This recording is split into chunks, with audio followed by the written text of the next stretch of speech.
저는 양경순입니다. 저는 이제 원래는 제가 99년도 4월까지 그 라이브 그 당시 불났던 지하 노래방 관리자로 일을 했었고요. 99년 10월에는 저는 이제 그쪽하고 관계없는 다른 일을 하고 있었어요. 근데 제가 이제 여기에 이렇게 개입이 되게 된 거는 그 98년 5월달부터 4월까지 일을 하면서 너무 안 좋은 모습들을 많이 보게 된 거예요. 그래서 거기서 일을 하면서 저 역시도 그 실제 주인한테 제가 이제 약간의 두명 아닌 협박을 받았어요. 저한테 이제 그 실제 주인은 돈에 대해서 되게 민감한 사람인데 아이들 아르바이트비나 이런 것들을 이제 좀 일하다 보면 갑을 할 수도 있고 그래서 해주면은 이제 그런 거 가지고 이게 네 돈도 아닌데 허락 없이 갑을 해줬냐 뭐 이런 거를 하면서 뭐 이제 막말로 너 뭐 콩밥 먹고 싶냐 뭐 이런 협박까지 제가 받으면서 이제 또 그 외적으로 많은 것들을 보게 돼가지고 이건 도저히 아닌 것 같다. 정말로 이런 사람이나 이런 업소는 큰 맛을 한번 봐야지 않겠나. 그리고 지금 하는 그 운영 자체도 정법보다는 불법이 굉장히 많아가지고 제 나름대로 이제 많은 고민을 하고 하면서 이제 업소 장부를 제가 한번 이렇게 제보를 떠서 가지고 나와서 나중에 그만두면은 제보라도 해봐야겠다라는 생각으로 제가 거기를 4월까지 하면서 그걸 가지고 나왔던 거죠, 사실. 그러면은 지하에 라이브 노래방 같은 건가요? 네, 노래방 그 실제적으로 그때 불났을 때는 인테리어를 하면서 아르바이트 했던 애들이 쉽게 그 뭐 불장난을 하면서 불이 났다라고 하더라고요. 제가 그 자리에 있었던 건 아니기 때문에 그거는 뭐 이렇게 들은 얘기이기 때문에 그렇게 불은 났지만은 그 전에 제가 일할 때 이제 실제적으로 그 인테리어 했던 그 노래방을 제가 관리를 했었죠. 네. 그러면 사장님이 2층과 지하를 같은 사장님이 운영을 하신 거죠? 네. 그리고 그분은 그 옆에 불난 노래방 2층에 그 호프집도 있었고 그 옆에 그 옆 건물에 또 라이브 완이라는 호프집을 또 가지고 운영을 하면서 또 앞에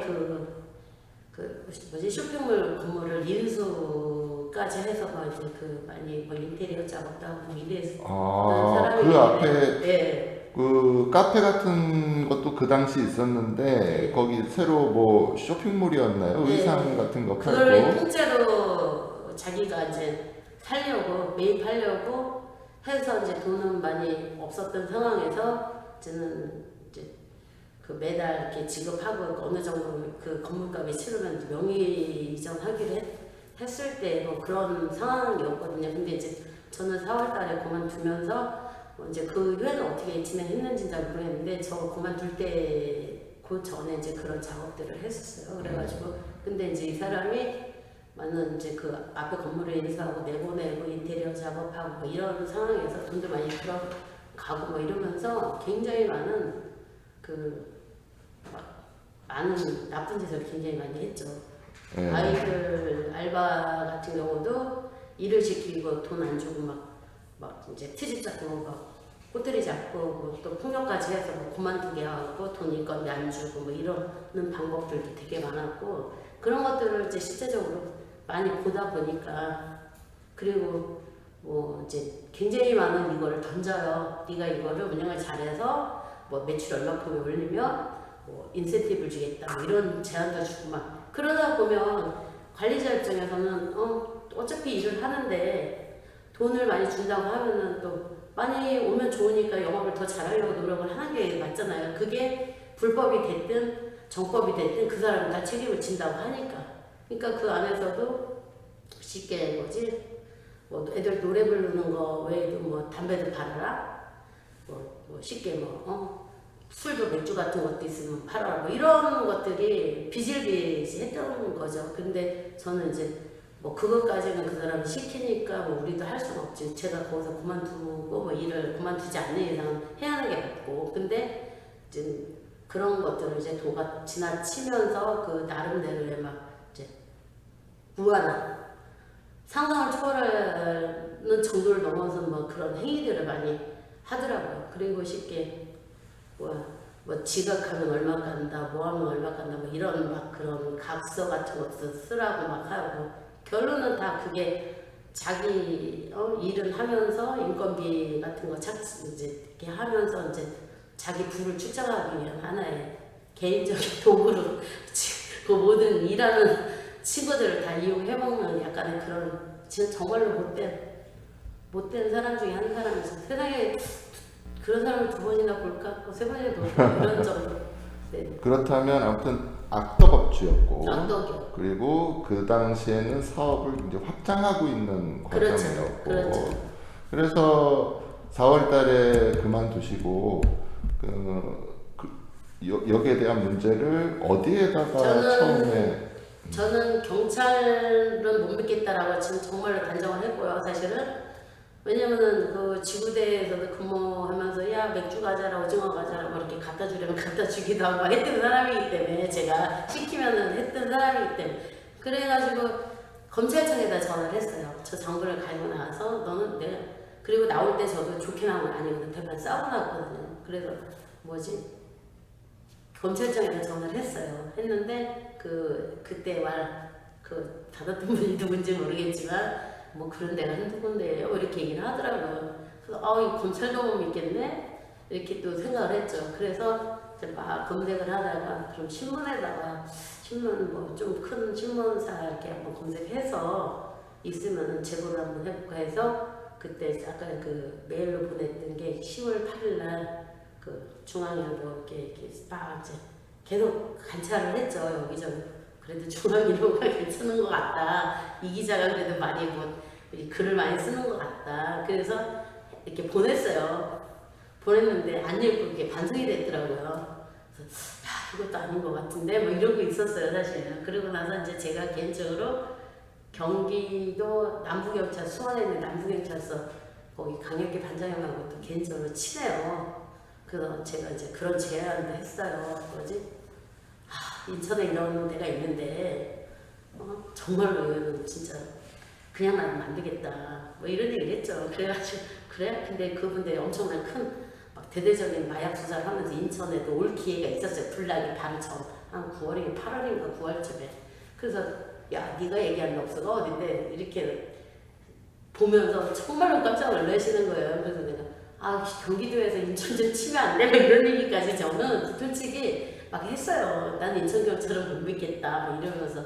근데 그거는 조직상에 뭐 안 된다라고 얘기를 해가지고 그런 상황에서 이제 불이 그때 이제 난 거죠. 저는 사실은 수원에서 이제 언니 가게를 같이 그 일을 하고 있었거든요. 근데 그래서 불이 난 거를 그때 이제 알게 된 거고 그러면서 누군가에 비해서 이제 제가 업소의 장부를 뭐 가지고 뭐 있다 뭐 이런 게 나간 것 같아요. 그러면서 중부서에서 저희 집으로 저는 이제 나가서 이제 출근하려고 하는데 저희 오빠가 집에 뭐 이렇게 야근하고 들어왔는데 막 구두발로 누구라고 얘기도 안 하고 막 와서 막 장부 찾는다고 막 이런 상황도 되고 막 그랬기 때문에 굉장히 그때 많이 혼란스러웠어요. 많이 혼란스러웠고 그 대신 이제 제가 또 그 수원에 있는 그 동아일보 기자님한테 주면서 그분도 이제 그 수원에 강력반에 있던 반장님이 소개를 해주신 분이거든요. 그래서 주면서 제가 그랬죠. 이 사건은 지금 상황이 뭐 네가 잘못했냐고 이렇게 아웅다웅하고 대충 끝나려고 하는 상황인데 그리고 그 사람은 원래 도망을 가 있었잖아요. 그래가지고 이게 지금 그리고 거기 내가 알고 있는 애들 우리 가게 많이 왔던 애들도 많이 그 안에서 죽고 또 거기 쉽게 일했던 그 같이 일했던 직원들도 굉장히 어떻게 보면 시키는 대로 해서 이렇게 된 것도 그 사람들도 진짜 난 피해자라고 생각하기 때문에 보도를 제대로 할 거면은 주대 안 줄 거면 난 갖다가 태워버리겠다. 제가 정말로 그렇게 얘기를 했어요.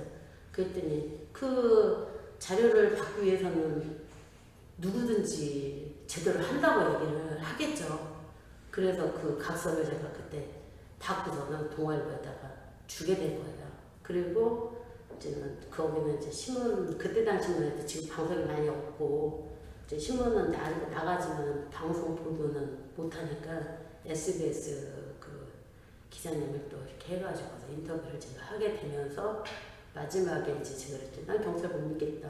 다 썩어 빠지고 뭐 이렇게 인터뷰를 막 했대요. 제가 기억도 안 나는데.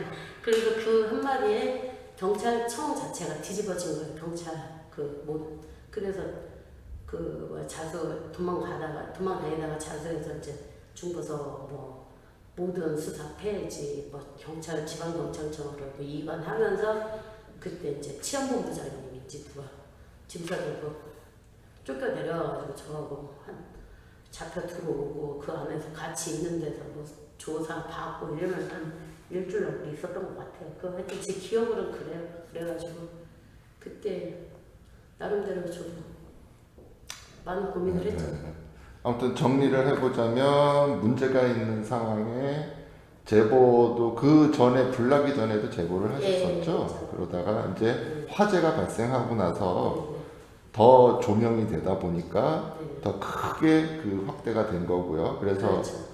언론에다가 더 밝히게 되신 거고 그렇게 된 건데 그러면은 언론에 그러한 얘기들을 하시고 특별히 물론 이제 그 당시에는 막 큰 이슈가 됐었겠지만 그 이후에 뭔가 좀 바뀌었다? 뭐 그런 것들이 혹시 있었나요?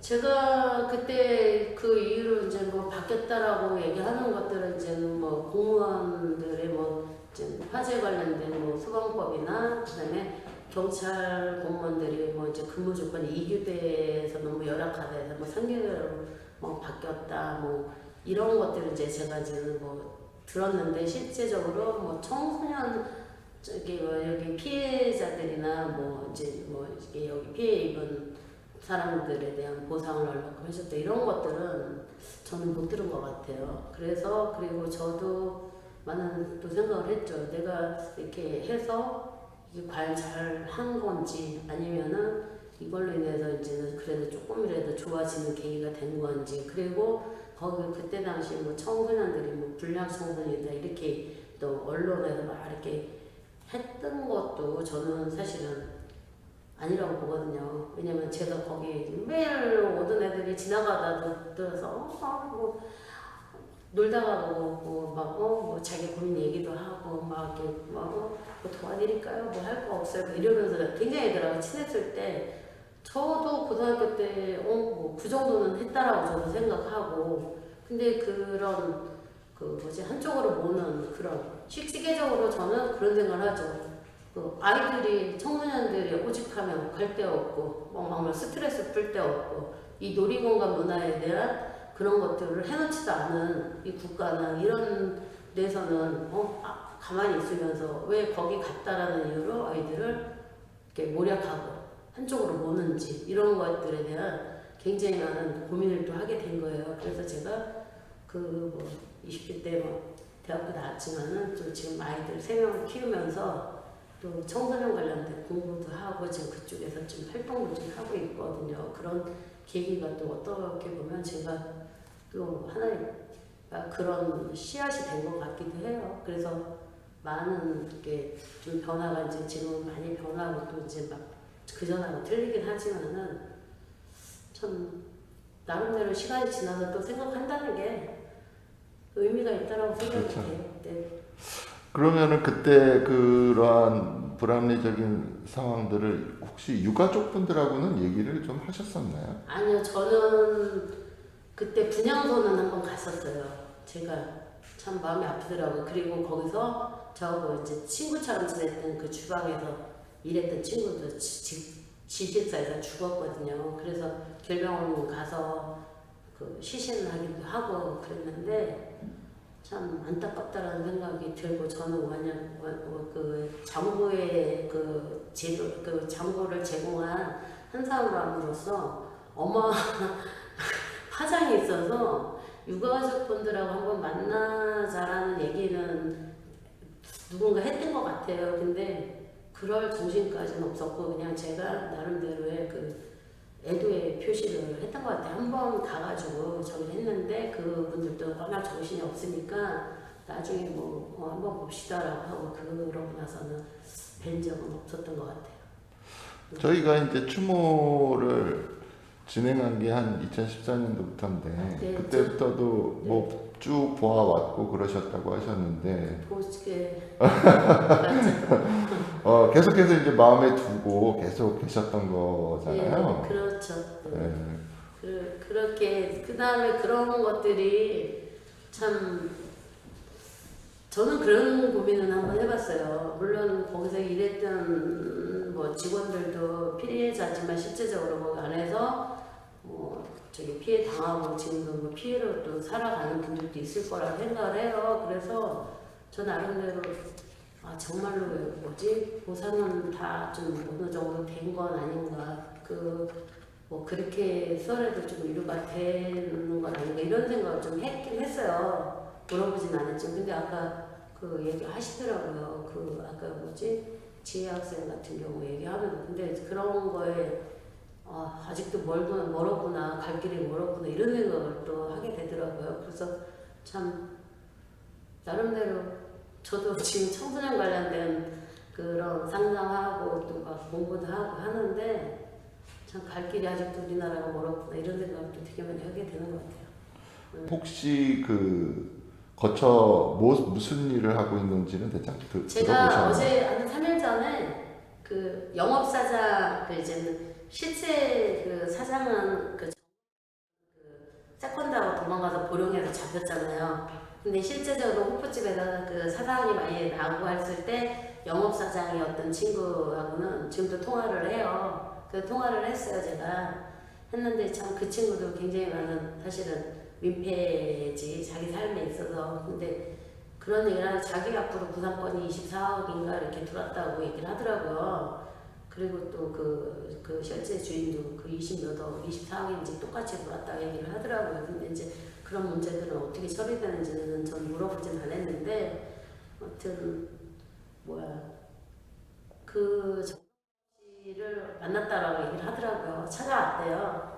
인천에 있다가 출소 후에 인천에 있다가 또 이제 뭐 대전인가 어디 갔다가 지금은 뭐 부산에 쪽에서 뭐 지낸다고 얘기는 하는데 자세히 이렇게 뭐 한다 이런 얘기는 하진 않더라고요. 근데 하여튼 작년인지 언제 만났는데 자기한테도 엄청 시런스를 했다고 그런 얘기 하더라고요. 그래서 그 얘기를 안 하니까 저는 뭐 물어볼 수는 없고 그 당시에 아이들 돈 내고 가라고 문을 네. 잠갔다. 그런 상황을 만든 사람은 원래 사장.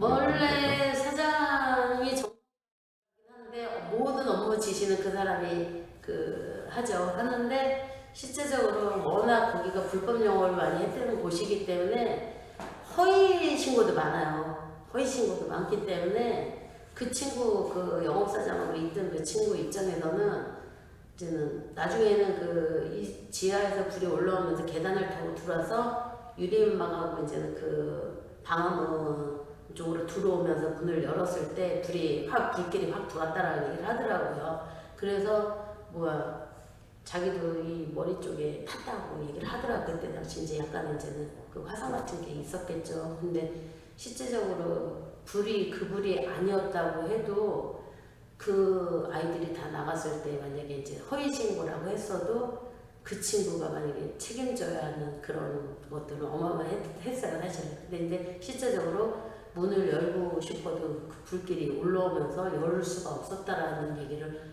며칠 전에 통화하면서 그런 얘기를 하더라고요. 그래서 그것까지 내가 그 상황에 있지 않았기 때문에 몰랐는데 그랬냐 그렇게 얘기를 했죠. 그리고 자기도 그 얘기를 하더라고요. 그 안에서 내가 관리자로 있었기 때문에 이 죽은 아이들에 대한 진짜 마음 아픈 거는 평생 자기도 가져가야 한다라고 생각을 하지만은 실제적으로 모든 총책 그 자체에서 모든 영업은 실제 도망간 사람은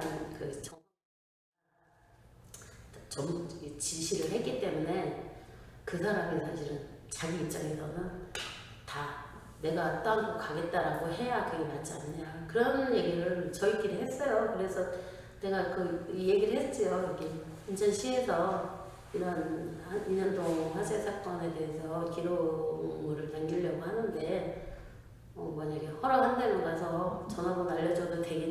그랬더니 처음에는 나도 억울한 게 많은데 해볼까 이렇게 얘기를 했는데 또 그 외적으로 가족들은 또 마음 아픈 상처고 또 지금 딸내미 하나 있고 한데 자기도 쉽진 않을 것 같다 이렇게 얘기를 하더라고요. 그래서 그러냐고 나는 그래서 가서 내 입장에서 그때 당시 있었던 상황들을 뭐 약속은 했으니까 얘기는 하고 오겠다 얘기하고 있죠.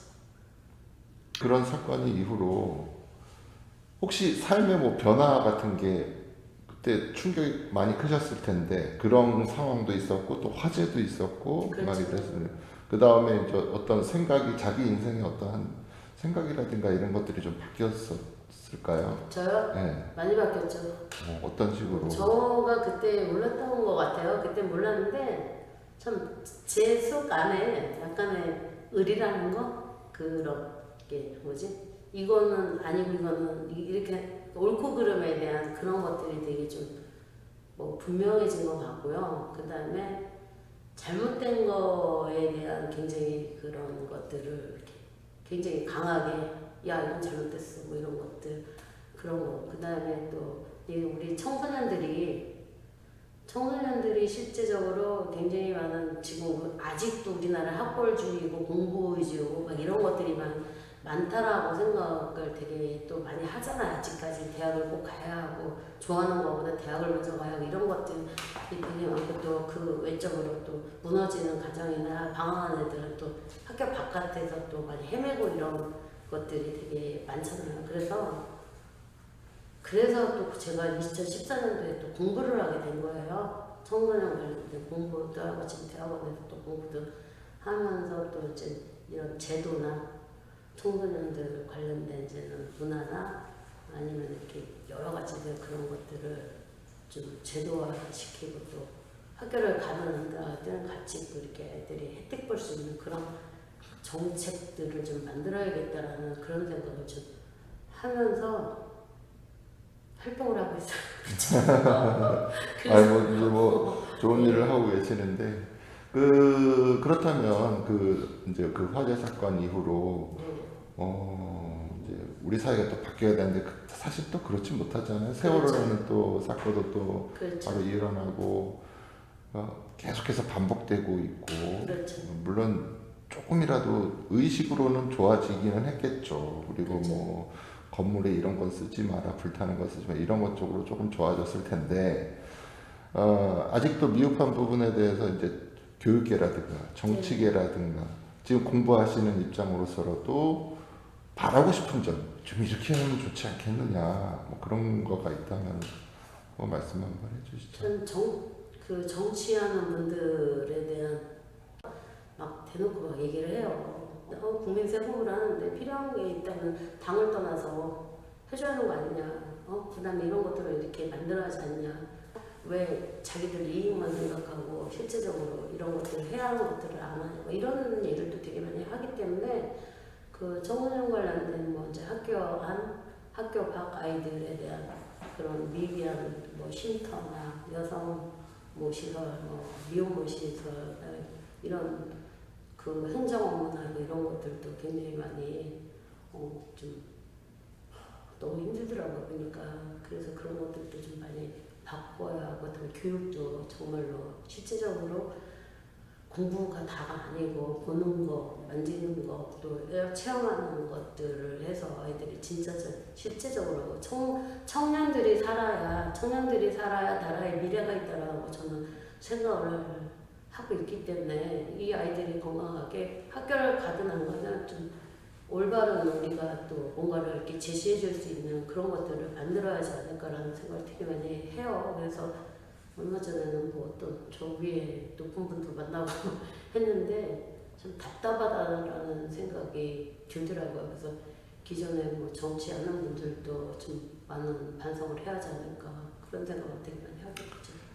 그러면은 마지막으로 또 뭐 특별히 하실 말씀이 있으시면 그 아픈 사건에 희생된 분들하고 아픔을 가지고 또 계신 분들이 참 마음이 많이 씁쓸하죠. 씁쓸하고 좀 좋은 일이 좀 있었으면 하는 거고 또 인천이 또 수도권에서도 수도권 같지 않은 수도권에 인정도 안 되는 것 같고 막 서울하고 이렇게 근교에 있으면서도 많은 피해를 보는 지역이 또 인천이라는 생각을 또 많이 하게 되는 것 같아요. 그래서 그런 것들이 좀 바뀌어서 우리 젊은 친구들이 밝은 미래를 가지고 저는 좀 건강하게 좀 성장했으면 하는 그런 생각을 되게 많이 하게 돼요. 그리고 나름대로 제가 조금이라도 좀 도움이 된다라고 하면 지금 하는 거를 조금 더 해서 그런 사회 뭐 좀 봉사 뭐 그 정도 그런 생각하고 있어요.